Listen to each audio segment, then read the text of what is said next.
Hello everyone, welcome back to the workshop. So in this video I'm going to be making a Tom Latané inspired ring door knocker. So this door knocker is for the 150mm challenge. I'm probably a day late and $1 short by the time of recording this video, but I still think it's a valid challenge even if I miss the measured making exhibit. We'll see, who knows if I can get this done in the amount of time that it takes. So what we're going to do is we're going to divide up our 150 mil, which is a total of 6 inches long, of 20 mil square or 3/4 inch square stock, if you will. And we're going to divide it up into two parts. We're going to have one 50 mil section and 100 mil section. Or for us guys here in the States, that's one 2-inch section and one 4-inch section. The 4-inch section will become the ring, and that will be in another video, as where this one here will become the latch and the strike plate that the door knocker actually strikes against. So we're going to start with that first versus the ring latch, and we're going to go ahead and get this good and hot. The reason for me breaking this up into two parts is because it's going to be fairly ornate. And be aware, for those of you that don't like multi-part videos, this may even go into a third part for the ornamentation value. But for all of you that like to see this type of work, I'm glad you're here and I'm glad you're joining me. So once that gets up good and hot, I'll be right back with you, and we'll start forging the very first step, which I've got it marked 1 inch in from the end or 25mm from the end. And I will be forging that with half on half off blows right here at the near side edge of the anvil, and drawing out that length of material because I need to thin it down quite a bit in order to turn it into the point that the ring will swing from. So I'll be back here in just a second.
Okay, so now that I've drawn this down to literally 1/4 of its original thickness, or roughly about 1/4 inch thick, or 6 mil thick if you will, by approximately 1/2 inch wide,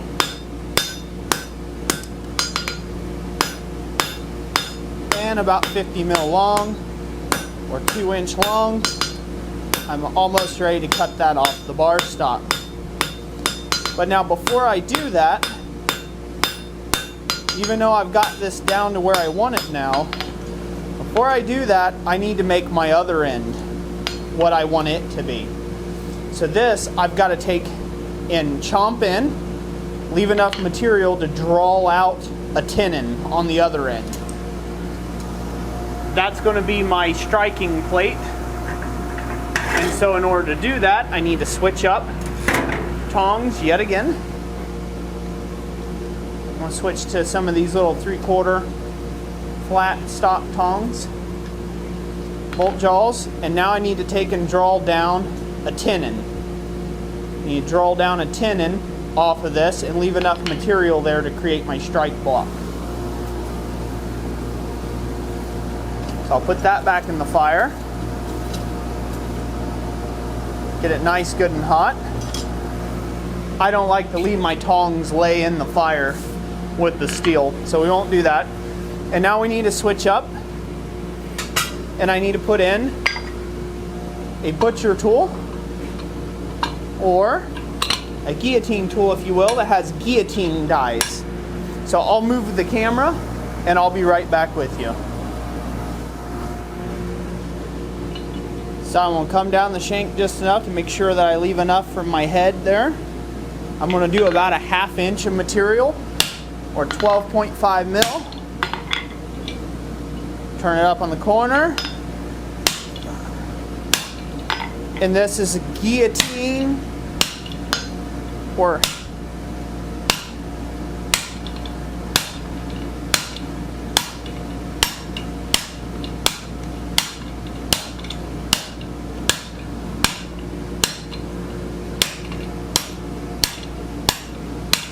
you don't want to go all the way right now. We just want to take and create a groove around that we can then draw out this material here. We want to draw out this nub on the end. That's giving us a nice flat shoulder. And when we cut this off, that'll have just the right amount of material left over for the strike knob. So I'll go ahead and heat this back up. And while it does that, you've got a couple options here. Let me move my mic, sorry. There you go. Hopefully you guys can hear me a lot better now. I don't have to yell as much. If you can't strike at the edge of the anvil and get that in, you can take out your guillotine dies and you can put in flat dies, if you will. If I can get the flat die out before my piece burns up. You can put in your flat dies of your guillotine tool, and that will help you. I don't need that, but I'll show you how that looks. So you just put the nub in there on the guillotine tool and whack it, turn it, whack it, turn it, whack it. Always draw down square.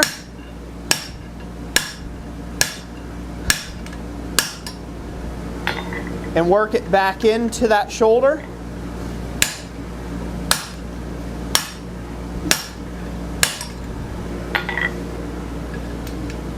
Turn it full 180 degrees over. Make sure you whack it from that direction as well. And there you go. You can draw out the material that way. I, however, like to use the edge of the anvil. So that's what I'm going to use here. But I just wanted to show you that as an option. That out of the way. Da, da, da. Need that soft bit anymore, so we're going to go to the edge of the anvil and we're going to draw this out. I find it a little quicker. At all these stages, you want your block to be pretty hot.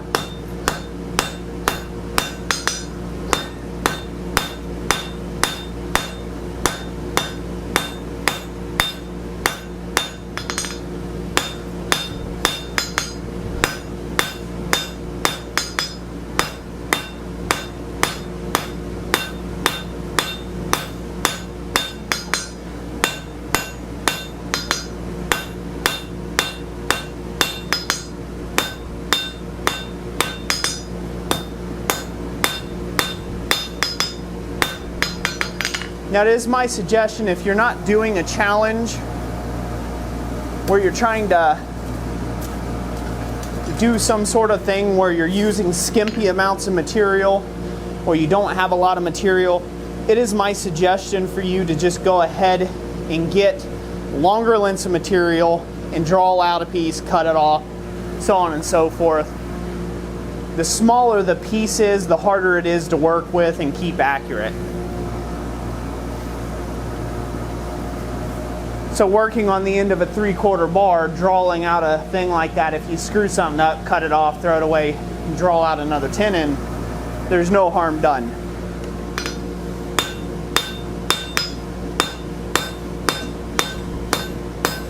Now this piece is going to have to be threaded later, so I'm going to leave it just a bit proud of 3/8 inch square or 9.5 mil square, and then I'm going to start rounding it up. Again, if you're not sure with your hammer blows up close to the corner, feel free to throw it back in the guillotine tool. I'm not too worried about the corner blows right now, even if they end up shearing a little off or whatever, because all that's going to still be cleaned up later on. So don't get too technical with this piece. Again, the more accurate you can forge, the better off you'll be. This will be threaded for a bolt, for a nut later on. The more round you can get this at the anvil, the less grinding and stuff to bring it true. So I'll put that in for one more heat, then take it out and planish up the round just a bit more.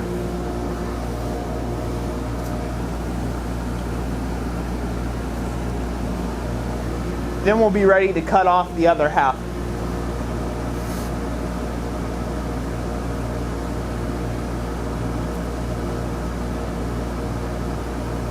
All right, got this good and hot again.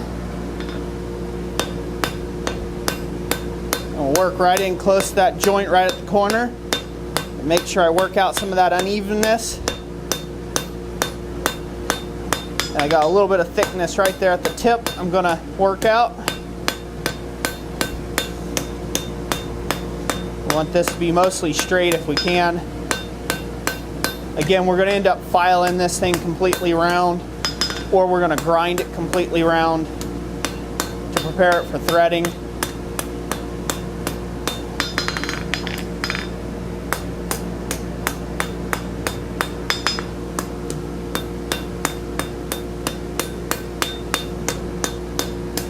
All right, there we go. There's a nice round tenon done all at the anvil and mostly by hand.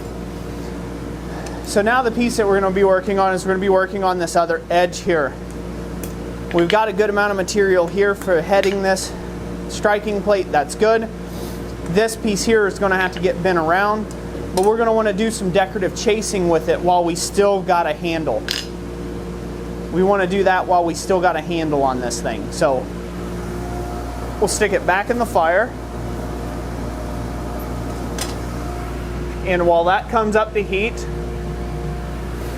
I'm going to grab a chasing tool here from across the shop. Let me shut off this blower so it doesn't burn up. I'll be right back here just a second. Let me go over across the shop. Here we go. So what I'm going to use is just a straight butcher like so, like you see here. You guys probably can't see a thing, can you? Nope. Try to focus that in. Use my handy dandy rag there to check my focus. Now I should be in focus. Good, good, good, good.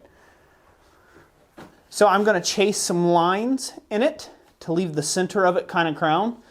I'm going to chase that out on both sides, right down the line, leaving a little edge. And then I'm going to fold this thing in two. And then I'll forge weld just the end, and then we have to draw out a tenon on that end as well, and then we have to drift it. So there's a couple step, multi-step process here. And if any of that just confused you, it's okay. I will explain it in further detail as we go along here and what we've done to achieve whatever effect it is that we're going for here. So we're going to hold that on the anvil. And I'm going to look for a good spot to start this chasing. We're going to make sure that edge goes towards the center, because we're going to grab material and push it towards the center. And I'm staying off roughly, would say 1/8 inch or 3.5 mil. off the edge of this piece. Now, not all this whole thing is going to get seen. Grab it here again so I can show you what I got. So I've chased a line right down one edge. So I'm going to heat that up again. And we'll clean up those chase lines here in just a few minutes. See if I can switch up to a different pair of tongs that'll hold this a little better. Yeah, it looks like I found a set that'll work fine.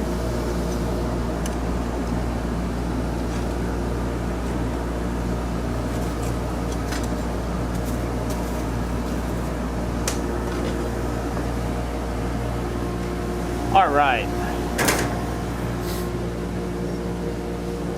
So when I was cutting into that, I was pointing the beveled edge of this tool in this way, towards the center of the piece, and leaving the flat along the outside edge.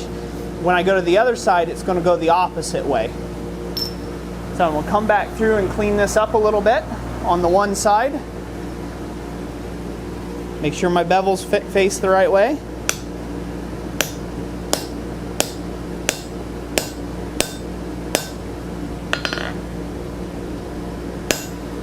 Looks pretty good. Then we'll go stay an 1/8 inch off the other side as well. And chomp straight down in. Find my mark. It's always important to find your mark. Again, before you go and give it a whale.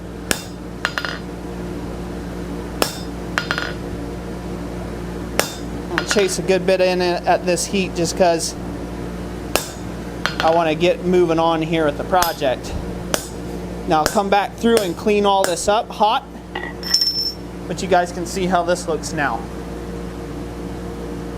So that's going to leave me a bit of a crown right here in the center that I can then planish out a little bit, and that's going to become the part that the door knocker swings from. So I'll heat that back up. So to reinforce what I was saying again, say you're doing this challenge, say you're not doing a challenge and you're just wanting to remake something like this for yourself, use larger material. Don't start with such a small piece and you're trying to pull everything from one piece. That gets to be a bit tedious, and there's already a lot of tedious work here to do, without making it any more difficult on yourself.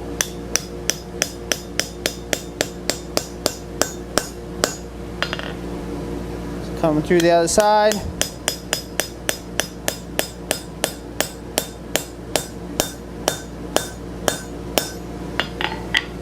There we go.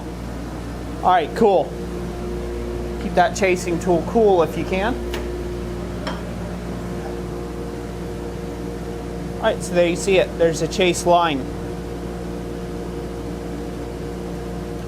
So you can round that up, or you can chase it into a peak if you keep cutting in a little deeper. And I've got enough thickness there. I think I'm going to leave it as a peak.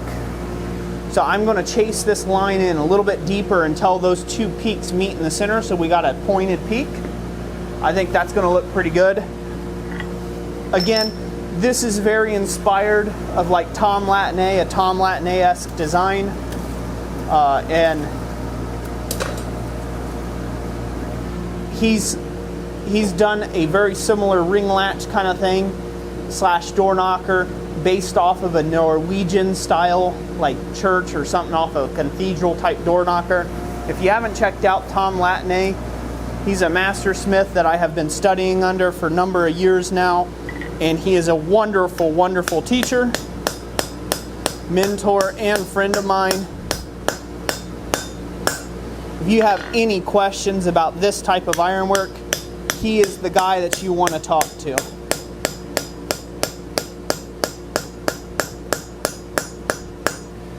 Okay, so here we go. Again, we're starting to chase that line to where it's coming to the center. Looking pretty good.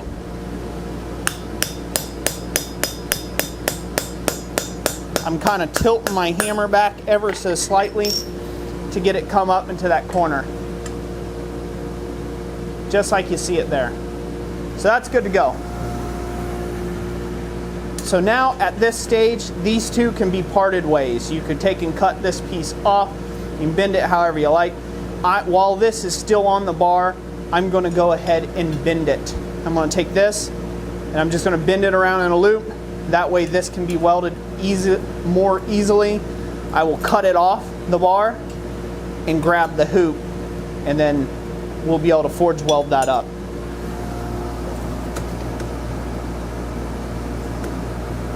So we'll go ahead and bend that now. The difference is we're not going to want to use a solid face hammer because we're going to screw up the detail. So we don't want to do that to bend it around.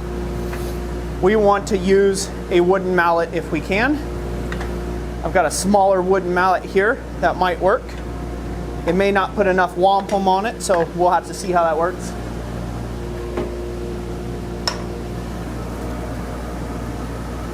I'll see how this works here. Try to find the halfway point, start bending it around. Yeah, that's working pretty good.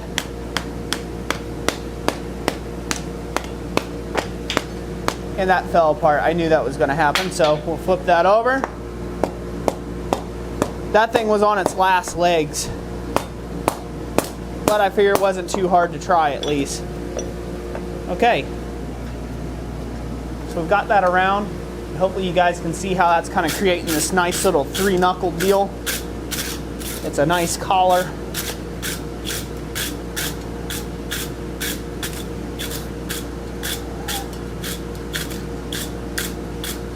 Again, I'm working with very little material to actually be able to do this door knocker with, so you just got to do what you can do. So there you have it. You guys can see that look.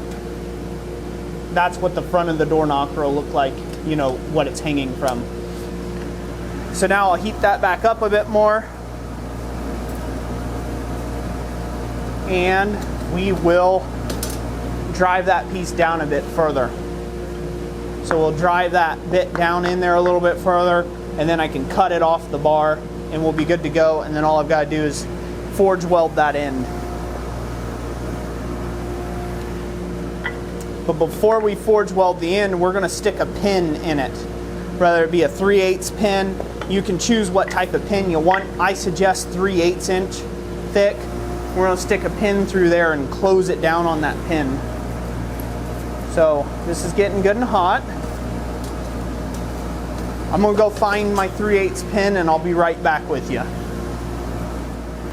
Okay, I found my 3/8 or my 9.5 mil pin. I'm going to stick through this piece. When I close it up here, I'm going to stick it through the piece. Then I'm going to use this wooden mallet again to close down this material. I want this pin to be right in the very end when I start closing down this material.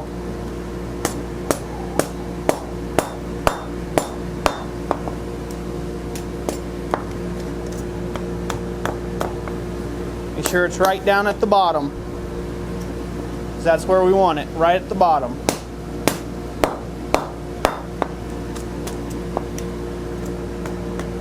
And it might take you a couple heats to get this exactly where it needs to be. The point is for it to hold that loop open a little bit so you can forge weld that end and get that shape back to where it's supposed to be.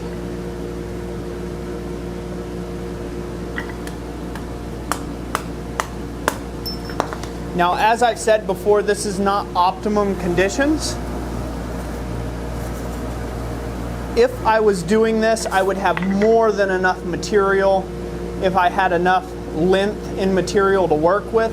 But considering it's a 150 millimeter challenge, it's about working with the material that you got and not going over. So we're just trying to take and make sure that we don't go over the material size that we have currently. So we got to be real careful of that and cautious of that. But what that's also doing is it's also creating some difficulties around. We got a really small area in. We don't have a lot of wiggle room to mess with this. So it'll either weld or it won't weld and you lose it, and then you have to start over. So again, it's a pretty low margin of error that we can come up with. I'm going to stick that pin in it again, right out at the end, up, dropped it. I have to heat that back up, let that get hot, and go grab that with a pair of tongs real quick. Again, this is a very low margin of error. I'm going to stick that through the legs, drive that up there, drive it in, just like so. I'm going to just drive that down.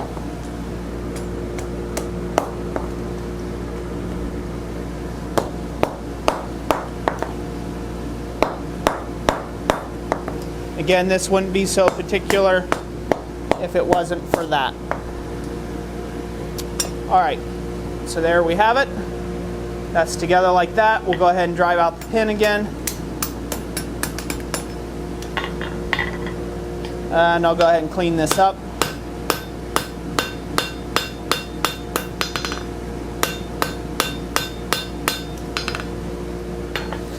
And once this is riveted, once this is welded down, we can always improve on the areas that's got mashed out. If you got any flat spots or anything like that, we can always come back in and dress that out.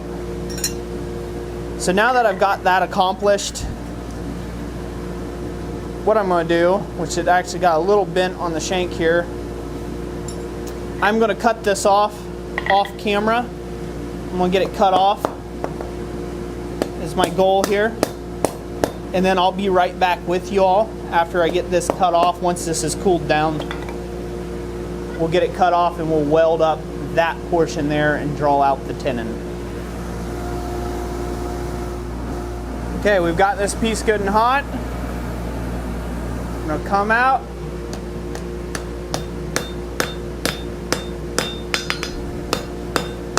sure it's good and stuck that way. And we're going to draw it down just the lever so slightly.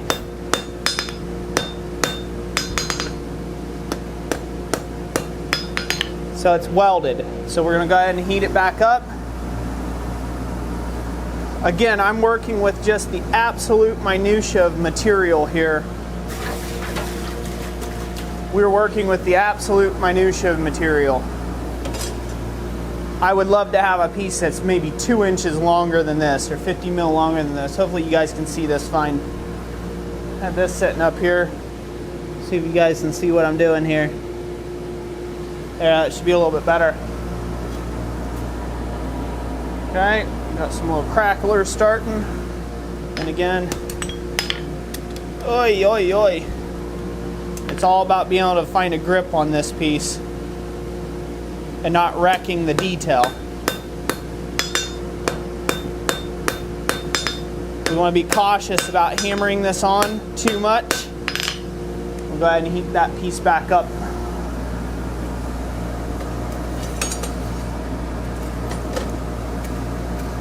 Good, and I'm working with just the bare amount of material.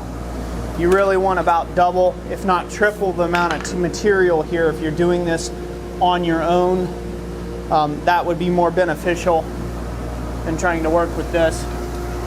I'm also going to go ahead and switch down now to a much smaller hammer because I'll be able to get in at that tight edge a little bit better.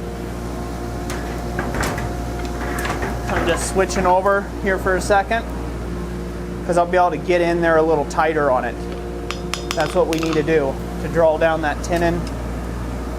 And then I can go to using the flat tool in the guillotine to help me out in that department if I don't feel like I'm going to be able to make a strong enough connection here.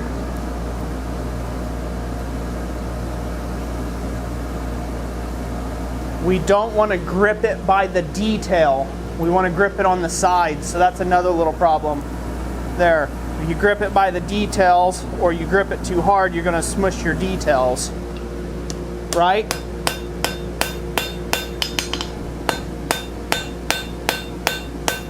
So we don't want to squish our details.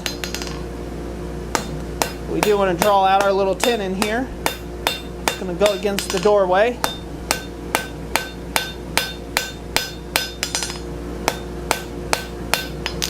And that's fully welded up, but we're going to go ahead and take another heat or two on that to make sure we get it all the way welded up.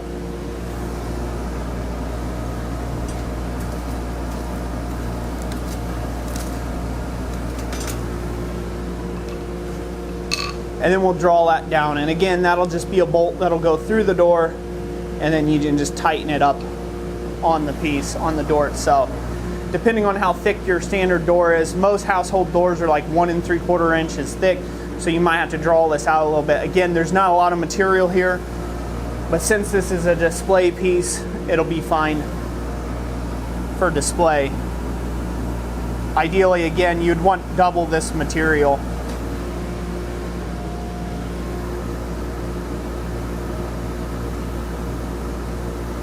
It's getting hot again.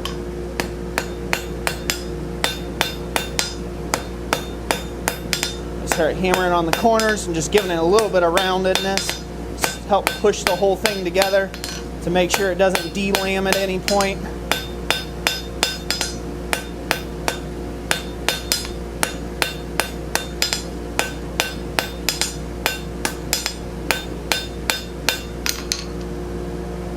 And we'll have to just keep drawing that out.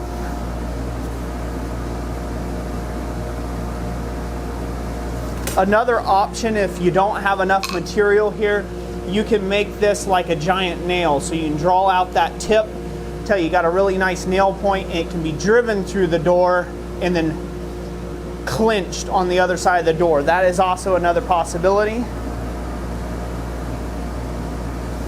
And because I'm running up short here, that may be what I'll go for here. Again, there's just not quite enough material there. I should have probably started with a little more material for this portion. It's kind of hard to estimate something like this. So again, I'm just going to draw this out into a nail that can be clinched on the other side of the door. Or in this case, it's going to be the other side of the display board.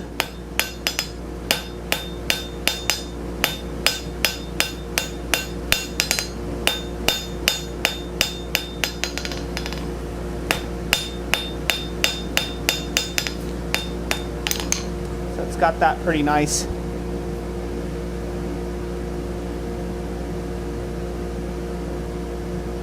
So that's basically done. So now I've got a little bit of cleanup work to do. As always, there's a little bit of cleanup work to do when you're doing this sort of thing.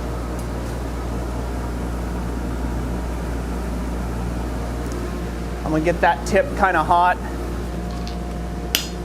Just make sure there's no delams on the end. That's a pretty common area that you'll get some fracturing. In a weld like this is right on the ends, so you might want to take a few heats on that. But then we want to be careful. You don't want to burn it off, so you got to be real careful at all times, because that end will heat up pretty quick before anything else will now.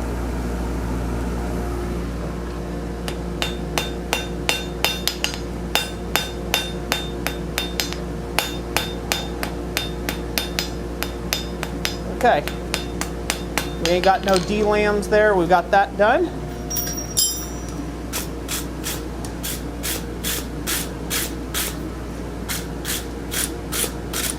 Give this a good stiff brushing. Again, this is not ideal. Usually what I would consider ideal would be about double this amount of material to start with. It would help you in so many ways to get done what you need to get done. But there's basically the clevis, or the portion that the door knocker will hang from, that's been forge welded. There's a little bit of cleanup work and file work you'll have to do on it, but we're going to go ahead and drift it to size a little bit. We'll go ahead and get that drifted back out to size so the door knocker will be able to swing from it, and then that'll complete this video here. So go ahead and heat that back up. We're keeping the nail portion now.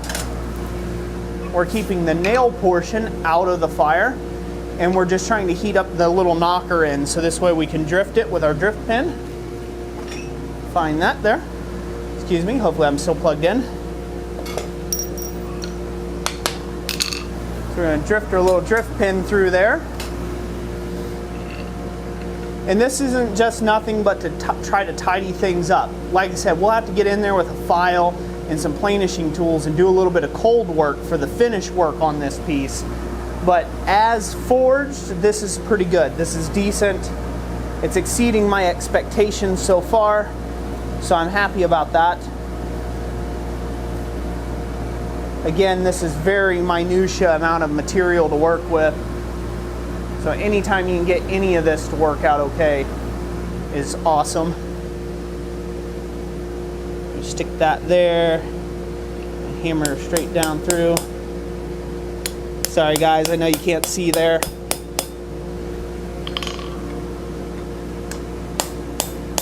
I'm just driving that through.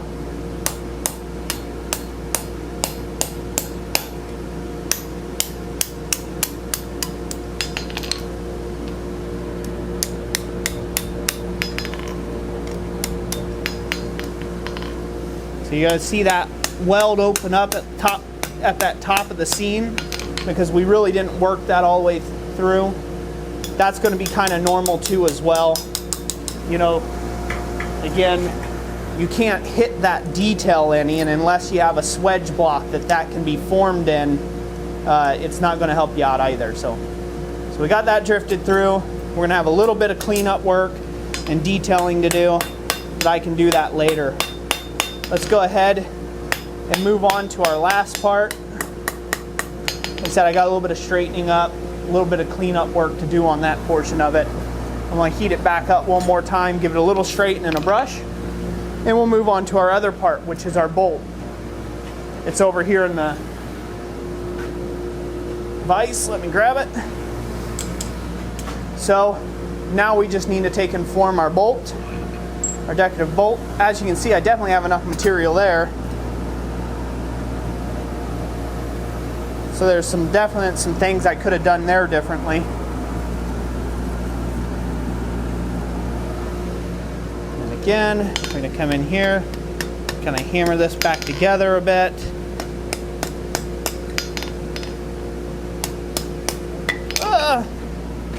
Drop it once, that's always good.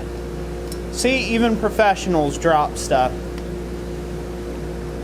If you've made it this far in the video, comment down below with the comment, "I'm a professional drop forger." Let's see how many people are honest. Okay, I've got that straightened up. The rest is going to have to be cleaned up with file work and planishing tools, but you guys can get the point on that piece. So that's how we're going to make the clevis portion, or the part that the knocker will swing from. Drop it again. It is like 9:30 at night as the filming of this. So there we go. We got file work we got to do on it, some cleanup work. Not bad. It exceeded my expectations. I didn't even know if that'd work. So now we're moving on to the bolt. Okay, we've got this piece good and hot. This bolt piece good and hot. We're going to drop it in through this 3/8 inch hole or bolster. And the first things first, I'm going to drive it square, just like this. And then you kind of have to decide where you want to go technically from here. We're going to clean it up that direction, clean it up a little bit there, a little bit this way, like that. Then drive it square.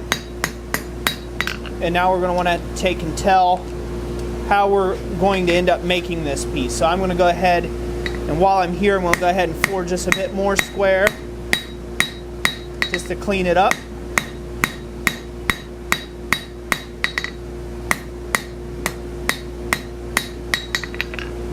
Again, you got a square knocker. That can look real pretty too. So what I'm going to do to complement my design later on is, now that I've got this done, I'm going to heat this up one more time, and I'm going to come out and I'm going to turn this into a rosette. So that's what we're going to do now for this knocking piece. I'm going to turn it into a rosette. I'm going to go ahead and heat this piece up again.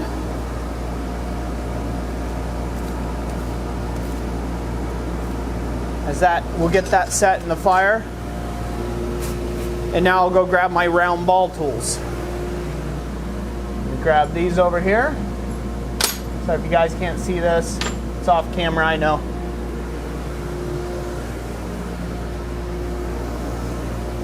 I'm going to use a 3/8 inch round ball tool. It's just nothing more than a radius ball on the end of a rod, and that's what I'm going to take and drive out petals for it.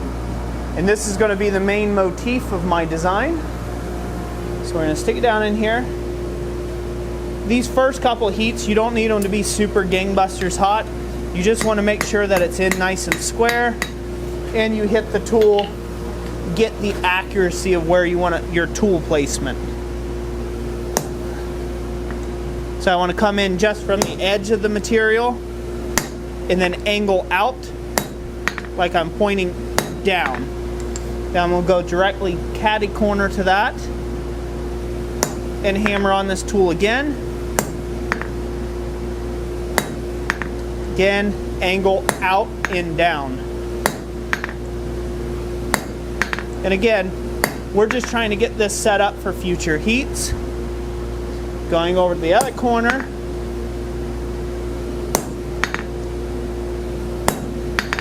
Angling it out and down. And we're just starting these like that. Again, not a difficult process. You just have to take your time and not try to do too much at once. That's really the key here. So there we go. We've got that much so far. I'm going to heat that back up in the fire.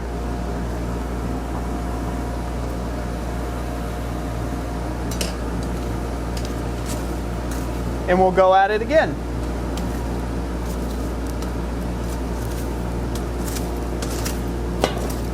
Get some more coke around my fire here. About time to clean out my fire. Hopefully y'all can see this just fine and that it's focusing fine. Let me make sure I'm in focus here. I might not have been in focus there, y'all. I'm sorry. Make that again. I could edit this piece out, but most likely there's a good majority of people who would have complained about that haven't even made it this far in the video. So if you made it this far in the video, thank you for being here. You must be a die-hard fan. And I'm glad to have you. Alright, we got the piece good and hot again. We're gonna stick it back down in that hole. And we're gonna dry that material some more. Again, we want to drive out away from the center of the piece. And just drive straight down and out. We're trying to create petals.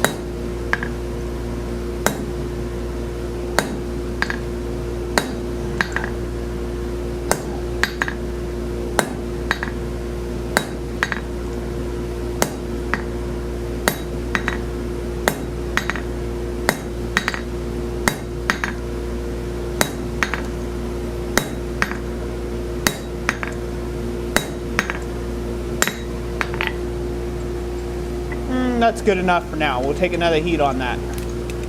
Show you guys the result. We'll heat that head up again, and we'll do the same thing. Now you can do as much or as little to this type of rosette if you want. This design of rosette's been around, I don't know, about 1,000 years or so. Maybe a little less, probably about 800 years or so. So feel free to experiment with it. It's definitely not my design at all. In one of my last videos that I did, this style rosette, I had somebody commented, wow, must be nice to copy Joey Van Dierstig. I think that's how you spell his name. Anyways, so it must have been nice for you to copy Joey Van Dierstig there. And I guarantee you, if you ask Joey, he wasn't the one who came up with this rosette styling. Not even close. He wasn't around 800 years ago, so it's free for anybody to use. If you can do it well, it'll look well. If you do it poorly, it'll look poorly. It's a pretty simple thing.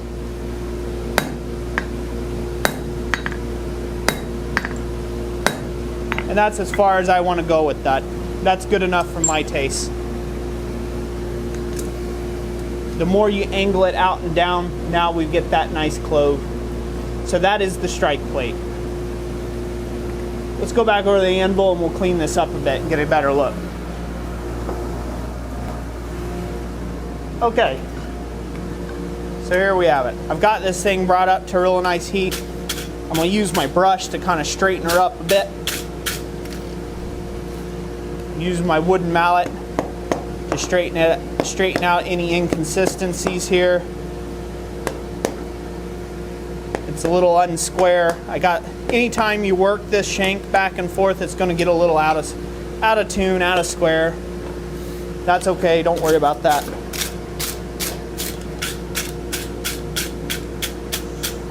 I'm going to clean up this rosette now.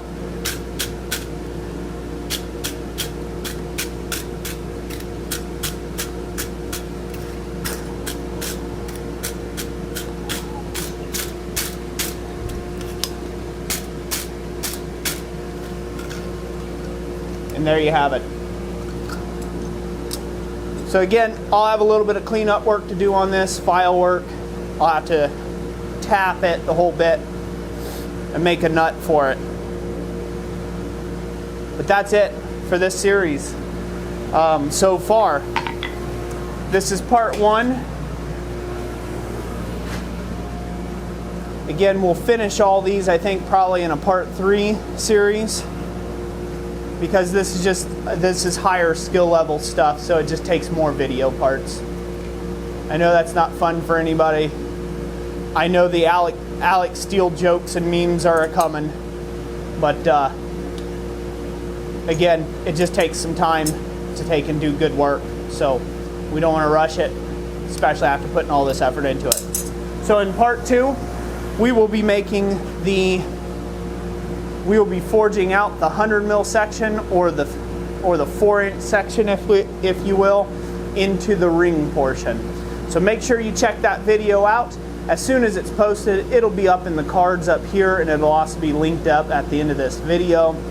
As always, thank you so much for watching this video, and if you'd love to support what we do here at Christ-Centered Ironworks, a great way of you doing that is just sharing this video around with your friends.